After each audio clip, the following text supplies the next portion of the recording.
So I wanted y'all to know, as I said, I'm here setting the record straight as to what happened. People have asked me about the duel that I had with James Shields.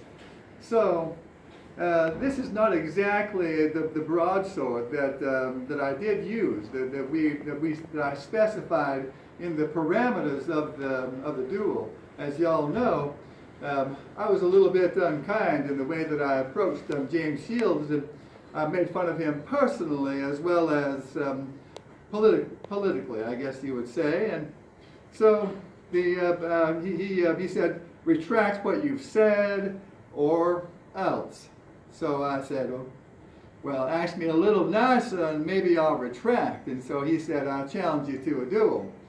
So I think that he expected we would use pistols, and we are here at Berkshire Hathaway because Steve, who works here, Steve Clark, he has quite a bit of paraphernalia from my era. He's got some of some pictures of me and whatnot. It's kind of cool. Well, just wanted y'all to know a little bit more of what really happened and how it started out with the bank, and how the bank it decided it wasn't going to honor the paper that it had printed, that people were working for and exchanging their money for. So James Shields says, all right, they're going to declare bankruptcy. That's okay. And I was like, no, that's not okay.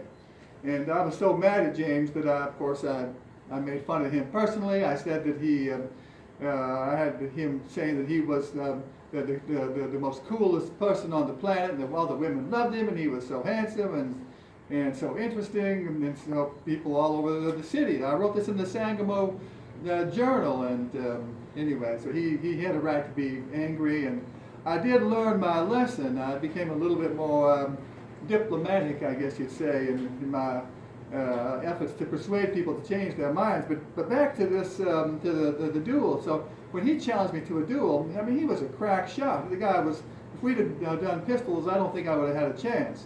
But when it came to the recipient of a duel has the right to say, well, since you are challenging me, I choose the weapons, and I did not choose his pistols.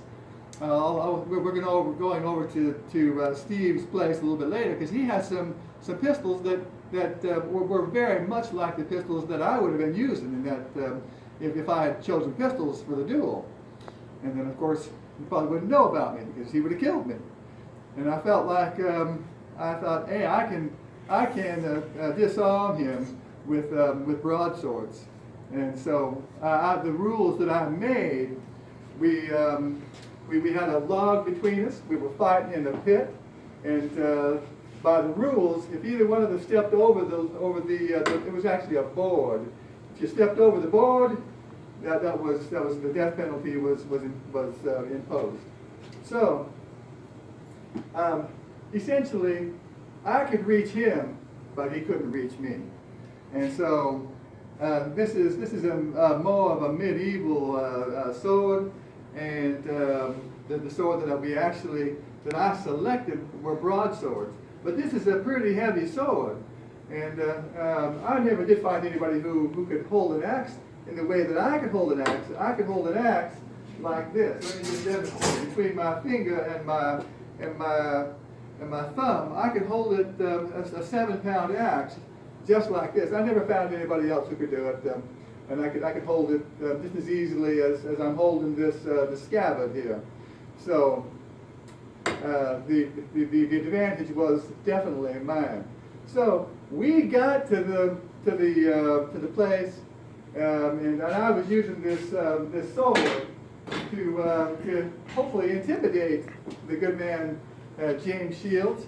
But he was a fearless man. He went on to prove how fearless he was. He was the only soldier, he was the only general we ever had that defeated Thomas Stonewall Jackson. So I had a right to be worried about this guy. He'd probably found a way to have defeated me, even though I was by far his superior in this kind of combat. So when we got there, I was cutting down trees were out of his reach. And of course, I had spent a lifetime chopping and slashing because I was really good with an axe. And so here I was chopping down these trees that he couldn't reach. Well, a friend of ours named Hardin came over, and he said, hey, why don't you guys, instead of killing each other, why don't you guys be friends? And we decided, you know what? Maybe being friends is not such a bad idea. And so he persuaded us. We decided not to kill each other. I told James my apologies, and we became friends, stayed friends all of our lives. I had the privilege of nominating James to the level of a brigadier general in the Civil War, the war against the rebellion. So that's another piece of the story. Probably the biggest piece of the story is the bank. So the bank was the means that the banks just had of controlling us. In fact, I went to the banks 20 years later. So this happened in September 22nd, 1842. That's when James and I stepped into a pit on Bloody Island. It wasn't legal to have to duel in Illinois, so we crossed state line over into Missouri, which is where Bloody Island was, and that's where we had our duel, which we preempted, didn't have it. Anyway, so now flash, you just go forward in time into to 1861, when the Civil War had begun. I went to the banks and said, I'm going to need some money for this war. They said, excellent, we will lend you money at between 24 and 37%. I said, I don't think I can swing that. So I went home, I talked to my advisor, Dick Taylor. Dick Taylor said, well, the job of the government is to print money. They are the ones that are supposed to print it. I said, but there's no gold or silver backing it up. You see how little I understood about this. Even then I didn't quite grasp what I had intuitively known was a problem in the time of the Illinois State Bank, which had simply reneged on its promises to honor the paper that it had printed and the people had purchased. Now the government is printing the money, and that is what I did. I said, well, why would they accept this? And Dick Taylor, he said, well, he says, you will make it a law. You will have Congress declare it as legal tender. So I was like, I think that might work. So I printed the money. I printed up $450 million, which was enough to pay the majority of the war. And but it set a precedent all over Europe. Those who were in favor of banking and the private individual being able to create that money, because whoever creates the money, they become the recipient of that value, and whoever they lend it to then has to pay that value back, every penny plus interest. So the people in Europe were saying, the banksters were saying, whew, if this catches on, we're not going to have anything. We're going to be back work, making money the old-fashioned way.